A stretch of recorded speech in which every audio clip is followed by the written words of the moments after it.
I'm the head of education here at Johnson & Johnson Institute, and our responsibility is to train surgeons all around the world. Today, we have a real problem that on a global basis, there's not enough access to safe healthcare because we don't have enough surgeons trained. VR tools like Oculus can help us solve this global crisis.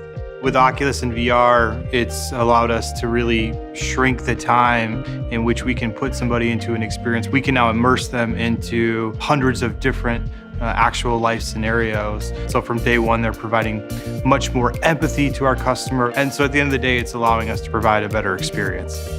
At DHL Express, we ship around 5 million shipments a week.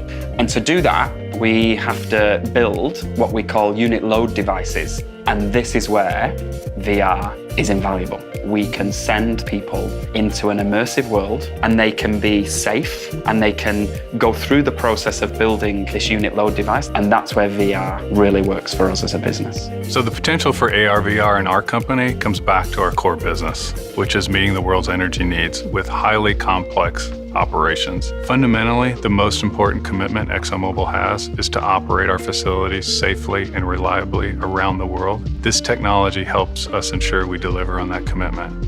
In our industry, our operators are exposed to daily tasks that are extremely high risk. With VR, we can get them prepared and trained for those tasks. If that helps us save lives, it's paid for itself. So at Tailspin, the whole point of starting the company was to take advantage of what's possible in VR and how that was going to change the workforce. For us, Oculus is part of our origin story. We were lucky enough to collaborate with Tailspin and really be the first in insurance that we're aware of to use this kind of technology.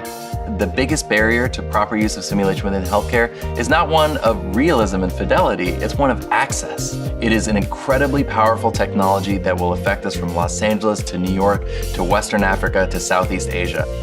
I actually think Oculus and virtual reality is going to be the way that we train many parts of our healthcare systems around the world. Oculus enables DHL Express to scale up any implementation around the world that we've never been able to do before.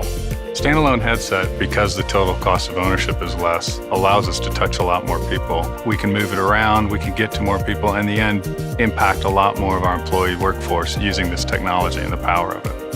And it's critical that we have partners like Oculus to create that wonderful platform where we can then deliver our virtual reality content to anybody, anywhere, and at any time. Homer G. Phillips was a black lawyer who led the construction of Homer G. Phillips Hospital. Upon his return to Missouri from Howard University's law school, Phillips became an active attorney and political figure in St. Louis. In 1922, he was given the prominent role of securing approximately $1 million to construct a new hospital for African Americans on the city's north side. Sumner High School opened in 1875 as the first high school west of the Mississippi River for African Americans. With vital black institutions such as Homer G. Phillips, St. Louis's only hospital that trained and cared for black people, and Sumner High School, the Ville emerged as an economically thriving black middle-class community where excellent healthcare and education was accomplished for and by black people. Sumner High School, which is situated in this aforementioned community, is less funded as it once was, and as a result, has a lower education standard and smaller graduating classes. Possible solutions on how to revitalize the beautiful place that was once the Ville. However, there are 3 solutions in particular that I deem doable. The first possible solution is to take actions to create a clean environment. Cleaning up the environment can help economic revitalization. Hi, my name is Liam, and I have Down syndrome. The doctor told me that I have a condition in which I have additional chromosome 21. Because of this, I look different than most people. 1 in every 691 babies have Down syndrome.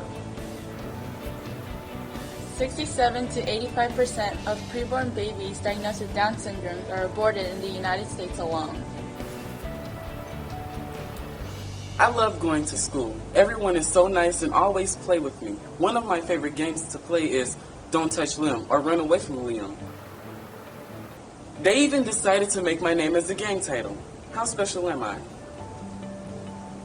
Today we are covering the social determinants of health for immigrants through an interactive flowchart. Here's how to log on to our flowchart. Pull out your camera and scan the QR code. You will then be given a question which you either answer yes or no. Once you choose an answer, you will be presented with a statistic, story, or a solution.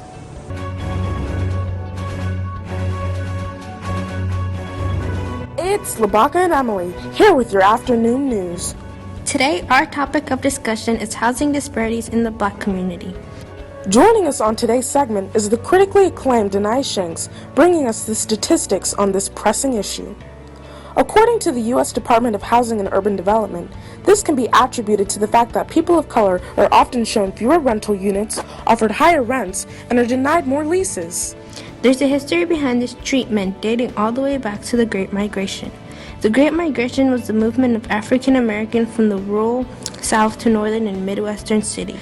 Between 1916 and 1970, the goal was to escape segregation and find work. We are the Zamani Project, and we created a website. Our mission is to create awareness on the discrimination of incarceration in Black communities. The Zamani Project is a 4-part solution.